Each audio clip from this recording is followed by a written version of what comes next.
Assalamu alaikum. Class, in the previous lecture, that was on campus class, I have discussed with you different electronic commerce models, उसके market places की बात की थी कि ऐसे कौन से मॉडल्स हैं कि जहाँ से हम अपने प्रोडक्ट के या अपनी सर्विस को आगे लेकर ऑनलाइन चल सकते हैं। उसी के अंदर सेकंड मॉड्यूल है, उसमें आपका है नेक्स्ट टॉपिक है आपका ऑनलाइन बैंकिंग की तरफ। ठीक है कि इंटरमीडिएटर्स क्या होते हैं, मिडिल मैन्स क्या होते हैं और ऑनलाइन बैंकिंग क्या होती है। एज़ यू ऑल नो कि ऑनलाइन बैंकिंग में हम अपने सब जो बैंकर्स होते हैं वो अपने कस्टमर्स को ऑनलाइन सर्विसेज प्रोवाइड कर रहे होते हैं, वर्चुअल बैंक्स भी होते हैं। तो इसी तरीके से ऑनलाइन बैंकिंग हम डेफिनेशन देख लेते हैं। वो कहते हैं कि अच्छा वेरियस जो भी बैंकिंग की एक्टिविटीज़ हैं that was conducted from either from the home और the using the internet connection, तो हम उसको साइबर बैंकिंग, वर्चुअल बैंकिंग या ऑनलाइन बैंकिंग का नाम देते हैं। In Pakistan there is the concept of online banking. Pakistan में ना तो साइबर बैंकिंग है, ना वर्चुअल बैंकिंग है, ना होम बैंकिंग है। पाकिस्तान में सिर्फ ऑनलाइन बैंकिंग ही प्रिवेल करती है अभी तक। ठीक हो गया। ऑनलाइन बैंकिंग में बस बात करते हैं, there are five online banking characteristics जो कि पाकिस्तान से रिलेटेड मैं अब बात करती हूँ। तो उसमें इंफॉर्मेशनल, एडमिनिस्ट्रेटिव, ट्रांजैक्शनल और पोर्टल जो है, इस ये पांच तरह के जो काम हैं वो बैंकिंग सिस्टम में प्रिवेल अभी तक कर रहे हैं। Although there are no virtual banks in the prevailing in the country still now. Online banking आज तक बहुत इजी और स्मूथली फ़िलहाल चल रही है। अच्छा जी, ऐसे ऑनलाइन बैंकिंग में होता क्या है? ऑनलाइन बैंकिंग में गर्ल्स ये होता है कि आप अपनी कोई भी information through your account numbers, through your CNIC एक अपने बैंक अपने कस्टमर के साथ शेयर करता है। Even if you are using a current account, if you are using a saving account, if you are using any account, तो आपकी information through messaging आपको आइडिया हो जाता है कि कितनी अमाउंट आपकी डेबिट आ रही है और कितनी अमाउंट आपकी क्रेडिट जा रही है। If you have to purchase anything from in the mall, if you have purchased anything from any restaurant, और if you are paying the bills, तो आपको एक टेक्स्ट मैसेज आता है कि your bank account have been debit from the फला amount, कि आपने इस अमाउंट से आपका अकाउंट डेबिट हो गया है। इसको हम ऑनलाइन बैंकिंग का नाम देते हैं।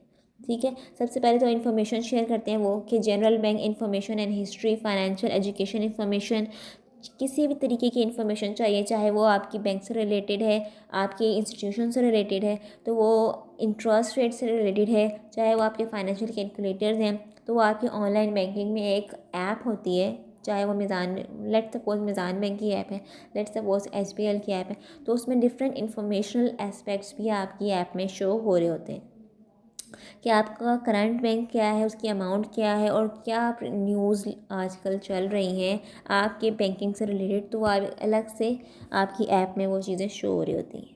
सिमिलरली जो एडमिनिस्ट्रेटिव टास्क है उसमें ये होता है कि आपकी जो एप्लीकेशन सर्विसेज हैं वो किस तरह काम कर रही हैं, अकाउंट की इंफॉर्मेशन ये है वो आप कस्टमर तक किस तरह पहुंच रही है, ये सारे काम आपके बैंक बैक हैंड पे कर रहा होता है। थर्डली ट्रांजैक्शनल की जो ऑनलाइन बैंकिंग का एस्पेक्ट है उसका मतलब ये होता है कि you can transfer your amount to another account, you can pay your bills, you can send any amount to anybody free of cost. Online banking का सबसे बड़ा जो है वो फैसिलिटी बैंक ये प्रोवाइड कर रहे हैं, they are free of cost. ठीक है, if you have to transfer your amount you can not, you can't go and to any, you can't have to go any visit any branch. आप online अपनी app open करें और अपने amount का transfer कर सकते हैं किसी को भी विदाउट एनी सर्विस चार्जेस। इसी तरीके से बहुत सारे आपके इंश्योरेंस सर्विसेज भी अपने बैंक के साथ रिलेटेड है कि अगर आपको कोई इंश्योरेंस करवानी है तो आप ऑनलाइन इंश्योरेंस पॉलिसी को अडॉप्ट करते हुए अपनी ट्रांजैक्शंस कंटिन्यू कर सकते हैं। अगर आप अगर किसी ने अपनी बैंकिंग ऐप खोली हो तो आपको आइडिया होगा कि आप अपने बिल्स को टॉपअप भी कर सकते हैं। यूफोन, जैज़, ये सारे जो हैं अपनी एजुकेशन इंस्टीट्यूशंस हैं वो सारे आपकी जो है वो अपने बैंक से रिलेटेड ऑनलाइन ट्रांजेक्शन्स प्रोवाइड कर रहे हैं। ठीक है, एंड लास्टली पोर्टल का मतलब यह है कि different financial institutions, different education institutions ने अपना एक पोर्टल अपने ही बैंक के पास बनाया हुआ है कि अगर तो हमारे कस्टमर्स, हमारे स्टूडेंट्स इस चीज़ को रीच आउट करते हैं तो आप उनको पोर्टल या जो है वो उस चीज़ को आप फैसिलिटेट करें कि वो online transactions, online fund transfer, online fees submission हो सके।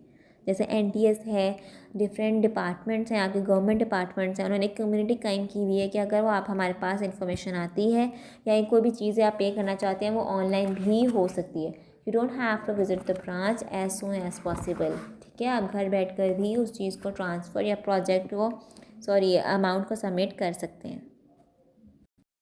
फिर आते हैं गर्ल्स आपके पास वर्चुअल बैंक्स। अच्छा, वर्चुअल बैंक्स क्या होते हैं गर्ल्स? वर्चुअल बैंक्स वो बैंक्स होते हैं जिनकी कोई फिजिकल लोकेशन नहीं होती है। ठीक है, जैसे virtual you can say virtual shops होती हैं, जैसे जिनकी ऐसी शॉप्स जिनकी कोई फिजिकल लोकेशन नहीं है, they are only dealing in the on the online system.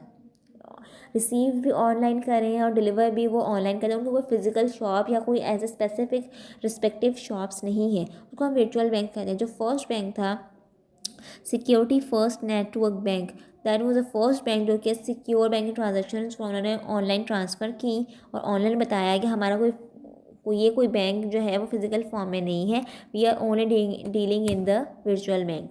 लेकिन मेन डिसएडवांटेजेस इस बैंक का ये हुआ कि इस बैंक में ट्रस्ट वर्दी या ट्रस्ट का कोई एलिमेंट नहीं था।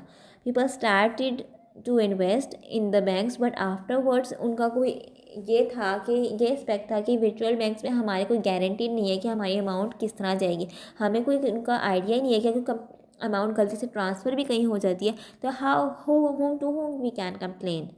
तो फिर बाद में ये है जो है विद रिस्पेक्ट टू टाइम ये जो है आहिस्ता आहिस्ता से टर्मिनेट और होता गया और उसके बाद बहुत सारे जो बैंक्स हैं उन्होंने वर्चुअल बैंक्स बनाना बंद कर दिए। फिर गर्ल्स बात करते हैं